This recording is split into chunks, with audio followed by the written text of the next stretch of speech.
Thursday, look at Thursday. Ain't even Thursday, I'm rocking her mix.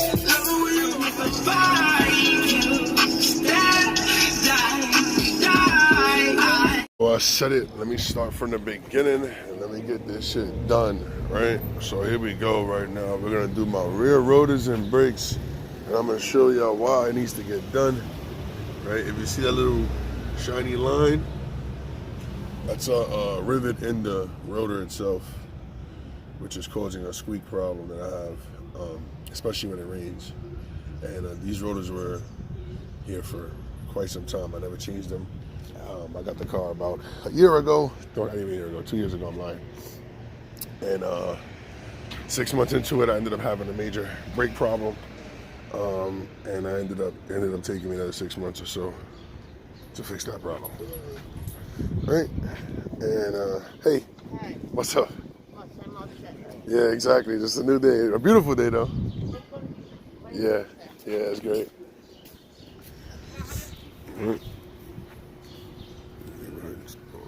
So now we Rock Auto, you already know, and we bought some medium quality stuff. You know, the centric stuff. All right, I didn't buy the cheapest one, but oh shit, didn't want that to happen. Whatever. All right, and then we bought some rotors. The whole point is that it's new compared to old, and that's always better than where it's at. We're gonna get rid of the squeak and put some brand new rotors and brakes on this, so I have nothing to worry about this summer. All right. What else? Oh, and then after that, all I have to do is buy new tires, because these tires are already worn. I'm gonna buy some nice tires, and we're gonna line this joint. And this truck is actually pretty good for this summer, at least 6 months to a year of maintenance. So this is where we're at. You know, it is what it is. You see my face. Let's get back to the work, man. It's pretty simple though. We're jacking up the car, we're gonna loosen the tire, take off the rotors, take off the brakes, and go from there. Let's see. I'm about to have a smoke session real quick before I start, but I just wanted to show you what tools we are going to need. I also need a C-clamp. I gotta get my C-clamp out of the car. But these are the rotors and brakes, new ones obviously.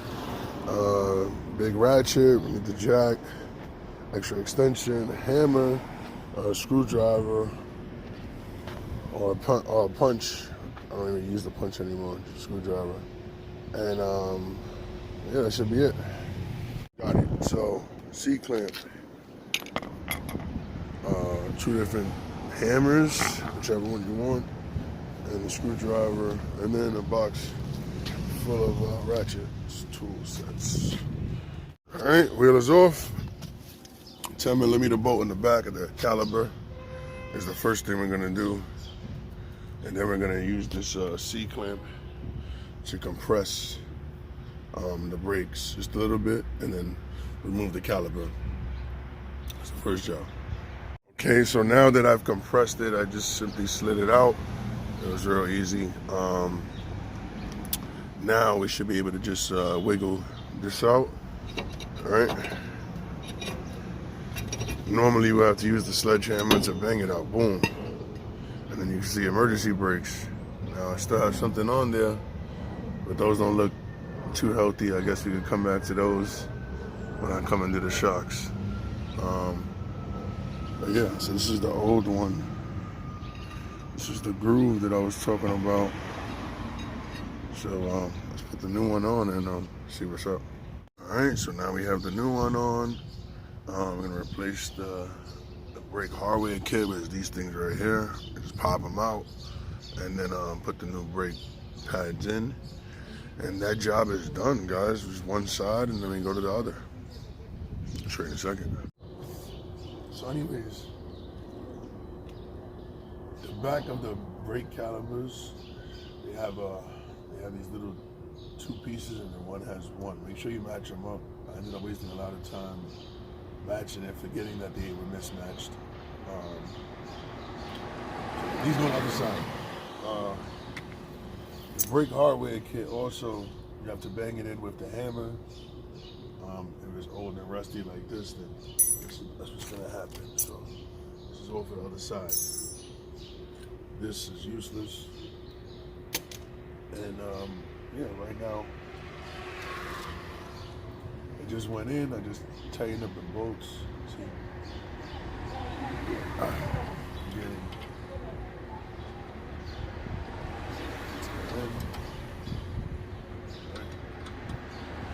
what you can do is you can always bang just to make sure it doesn't go anywhere. It's good, rotate. And then right now, after this is done, I greased everything up too with brake grease, guys. I greased everything up. Looks a little crazy, but it's good. And what you do is you just gonna pump the brakes down. So I'm pumping.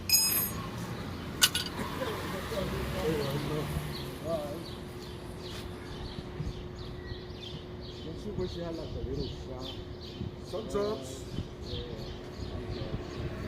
But you had a little garage, right? You do it in the winter. Yeah, right? Yeah. You just lift the car up, don't have to worry about that.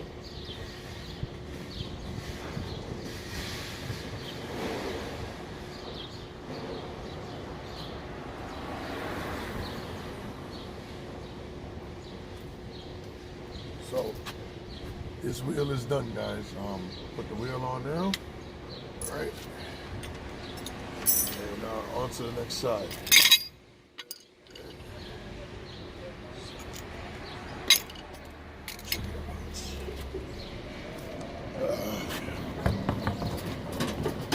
The old pieces here. The old pieces.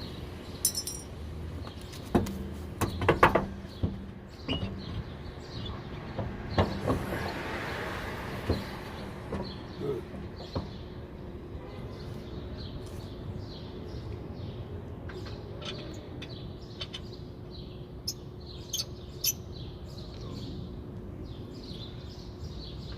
Just get them in just to hold the wheels so you don't do it anymore. The bottom ones are the most important. First, let's get those. If you get a little star going, you can definitely drive the car over three minutes. It's the safest measure. I think you always want to put 3 on first just to make sure that if it does decide to drop or something happens, at least the wheel is actually on. I'm happy with the job, honestly.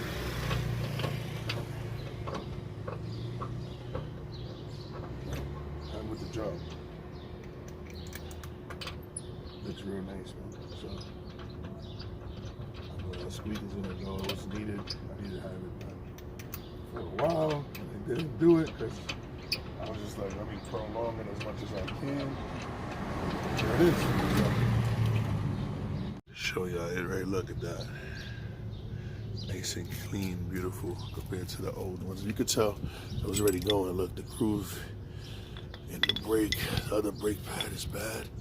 These were rusted out. Not rusted, but they're just already, we have rust on it, but you know, wear and tear, so replace that.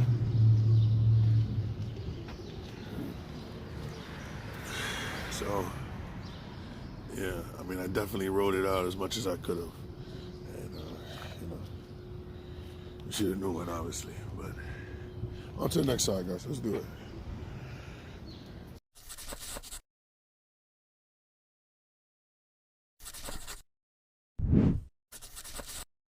So I want to finish it off right.